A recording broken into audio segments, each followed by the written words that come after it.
Welcome to the Slop Temple. We pray this video helps. You start by preparing both Sonos Roam speakers and the Sonos app.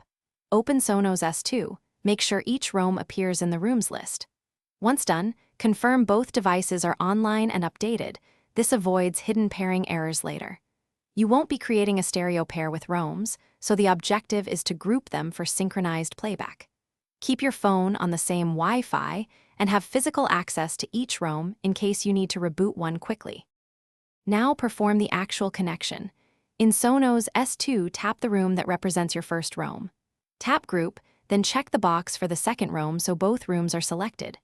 After you confirm, select your music source, app, streaming service, or local library, and press play. The app will stream the same audio to both devices in lockstep. This gives you synchronized stereo-like coverage across both Roams, even though they remain a grouped mono pair.